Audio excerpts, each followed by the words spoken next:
కొంత డిఫరెన్స్ నేను చూపిస్తాను. టెర్రరిస్టులు వేరు, మావోయిస్టులు వేరు. టెర్రరిస్ట్ అనేవాడు విచక్షణ అనేది ఉండదు. ఇప్పుడు ఢిల్లీలో బాంబు బ్లాస్ట్ చేస్తే అక్కడ వాడు ఆ కారు బాంబుతో ఎవడు చనిపోతాడో తెలీదు. మావోయిస్టులు టార్గెట్ చేసింది పోలీసులు, రాజకీయ నాయకులు, భద్రతా బలగాలు, వాళ్ళకు వ్యతిరేక సిద్ధాంతం ఉన్న వాళ్ళని టార్గెట్ చేశారు. అది తప్పే.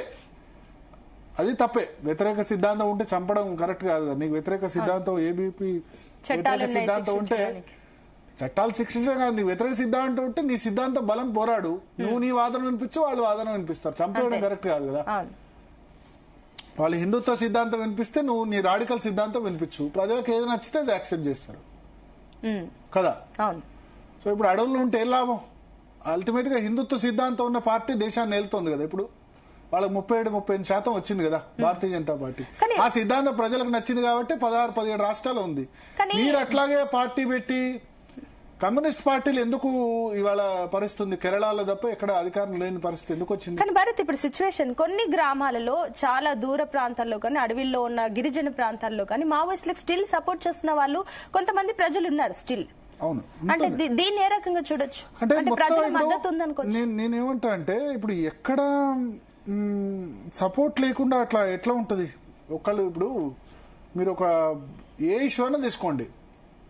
ఇప్పుడు భారతీయ జనతా పార్టీకి 37% ఓటు బ్యాంక్ దేశవ్యాప్తంగా వచ్చింది. అట్లా 63% వ్యతిరేకం వచ్చిందని అంటావా? అనం కదా. హైయెస్ట్ వాళ్ళకి వచ్చింది. మొన్న జరిగిన జనరల్ ఎలక్షన్స్ లో 39% కాంగ్రెస్ కి వచ్చింది, 37% బీఆర్ఎస్ కి వచ్చింది. సో సిద్ధాంతానికి ఏదో ఒక సపోర్ట్ ఉంటుంది. ఒకళ్ళని సపోర్ట్ ఉండదా?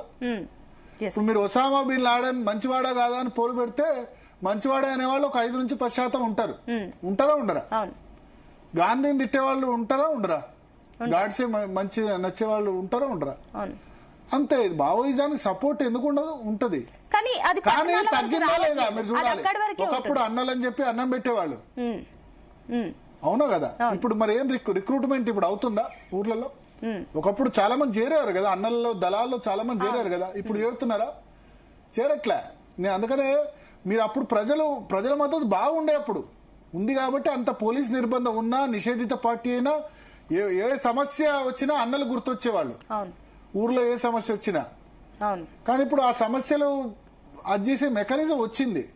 రాజకీయ పార్టీ ఒక రాజకీయ పార్టీ కాబట్టి తెలుగుదేశం పార్టీ నచ్చకపోతే కాంగ్రెస్ పార్టీ, కాంగ్రెస్ నచ్చకపోతే టీఆర్ఎస్ నచ్చకపోతే బీజేపీ, వాళ్ళు వచ్చి పరిష్కరిస్తారు. నీకు ఒక పార్టీ నచ్చకపోతే ఇంకో పార్టీ ఆప్షన్ ఉంది కదా. లేదా ఈ రాజకీయ పార్టీలు సంబంధించకపోతే మీడియా ఉంది, మీడియా లేకపోతే సోషల్ మీడియా. సో అంతకుముందు ఇష్యూస్ ఏంటంటే ఇంత ఫోకస్ కాకపోతుండే. ఎక్కడో ఆదిలాబాద్ లో ఉన్న సమస్యలు, నిజామాబాద్ లో ఉన్న సమస్యలు హైదరాబాద్ దాకా రాకపోతుండే. పరిష్కరించే వాళ్ళు కూడా లేరు కదా. అప్పుడు నక్సలైట్లు అటాక్ చేసింది ఎవరు? దొరలు మీద అటాక్ చేశారు. ఇప్పుడు మళ్ళీ దొరలే ఊర్లకు వచ్చి మరి ఆ ఊర్ల నుంచి తరిమారు. దొరలు భయపడి సిటీలోకి వచ్చారు. సిటీలోకి వస్తే పవర్ ఎవరి చేతిలో ఉంది? మరి మళ్ళీ దొరల చేతుల్లోనే ఉంది కదా. మరి వాళ్ళ లక్ష్యాన్ని చేరినట్ట మావోయిస్టులు చేరలే కదా. నువ్వు ఇంకా రూరల్ ఏరియాస్ నుంచి సిటీకి పంపించి ఇంకా సిటీ ల్యాండ్ కూడా అది చేసి స్ట్రెంథన్ చేసినట్టే కదా. సో ఏవైతే లక్ష్యం అనుకున్నావో లక్ష్యం జరిగిందా? బలైన వర్గాలకు రాజ్యాధికారం వచ్చిందా మావోయిస్ట్ పార్టీ వల్ల? రాలే కదా. ఏమైంది మరి? బలైన వర్గాల ప్రాతినిధ్యం తగ్గింది కదా. సో లక్ష్యాన్ని సాధించినప్పుడు ఎందుకు అనుకోవాలి మనం? దాని ద్వారా లక్ష్యం నెరవేరదని అర్థమైంది కదా. తుపాకీ మల్లోజుల వేణుగోపాల్ చెప్తున్నాను, నేను చెప్పట్లేదు. కానీ వాళ్ళు 30-40 సంవత్సరాల అడవుల్లో గడపడం కూడా గొప్ప. బయటికి లొంగిపోయి వచ్చిన వాడిని ఆ విధంగా ట్రోల్ కూడా చేయకూడదు. ఏదో ఒక సిద్ధాంతం నమ్మారు గట్టిగా, మంచో చెడో నమ్మారు. మా సిద్ధాంతం ద్వారా జరుగుతాయని వాళ్ళు. హిడ్మా కూడా 200 మందిని చంపాడు, మల్లోజుల వేణుగోపాల్ కూడా చాలా మందిని చంపాడు. కానీ ఇప్పుడు అర్థమైంది ఆ సిద్ధాంతం ద్వారా రాజ్యాధికారం రాదు అని. ఇప్పుడు వేరే వాళ్ళు చంపితే కేసులు మాఫీ ఉండదు, కానీ మావోయిస్టుల మీద కేసు మాఫీ చేస్తున్నారు. ఆ పాలసీ ఉంది.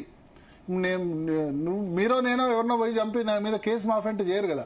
వీళ్ళు 100-200 మందిని చంపినా కేసు మాఫీ చేస్తుంది ప్రభుత్వం. మాఫీ చేసి మల్లోజుల వేణుగోపాల్ ఇప్పుడు జైలు పోలే కదా, ఆయనకి ₹1 కోటి రివార్డ్ ఇచ్చి పంపించారు.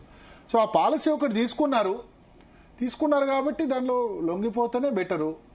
రెండోది సపోర్ట్ అంటే డెఫినెట్ గా ఉంటుంది. సపోర్ట్ ఉండనిది ఏది ఉంటుంది, కానీ తక్కువ కాలేదా ఇంతకుముందు? వీళ్ళు ఎవరి కోసం త్యాగం చేయాలి చెప్పండి? ఇవాళ జనరేషన్ ఎవరైనా మావోయిజం లో జాయిన్ అవుతున్నారా? మా అంటే సోషల్ మీడియాలో పోస్టులు పెడతారేమో కొద్దిమంది, కానీ ఎవరి లైఫ్ లో వాడు బిజీ ఉన్నాడు అంతే. ఎవరి లైఫ్ లో వాళ్ళు బిజీ. ఓటేయమంటేనే జూబ్లీ హిల్స్ లో ఓటేయలేదు, 47% మంది ఓటేశారు. మీరు ఎవరి కోసం త్యాగం చేయాలి? సెల్ ఫోన్ ఎవరు రాత్రి కాగానే ఈ తెలంగాణలో యువత పూర్తిగా గంజాయి అయిపోయింది, డ్రగ్స్, లిక్కరు ఇది అయిపోయింది. అంతకుముందు యూత్ ఎట్లా ఉండే? ఇప్పుడు ఈ చేసిన వాళ్ళ కుల మతాలకు అతీతంగా ఆచరించారు. రెడ్డి కులం కానీ బలైన వర్గం గురించి ఫైట్ చేశాడు. మల్లోజుల వేణుగోపాల్, మల్లోజుల కోటేశ్వరరావు బ్రాహ్మణ కులం, గణపతి వెలమ అప్పర్ క్యాస్టే కదా. అప్పర్ క్యాస్ట్ అయినా అప్పర్ క్యాస్ట్లకు వ్యతిరేకంగా వాళ్ళు పోరాడారు. అదే దొరలకు వ్యతిరేకంగా చేశారు. ఇప్పుడు అంత సామాజిక స్పృహ ఉందా? ఎవరి కులం వాడు చూసుకుంటున్నాడు. అంతే ఉందా? లేదు కదా. లేదు. స్వార్థం ఎక్కువైపోయింది. ఈ స్వార్థం ప్రజల్లో స్వార్థం ఎక్కువైపోయిన తర్వాత ఎందుకు మీరు ఆ ప్రజల గురించి అడవుల్లో ఉండడం? మీ కుటుంబాలు చూసుకోండి మంచిగా. మీ తల్లి హిడ్మా తల్లి బాధపడుతుంటే అనిపించింది, లొంగిపోని చెప్పింది, వినలేదు.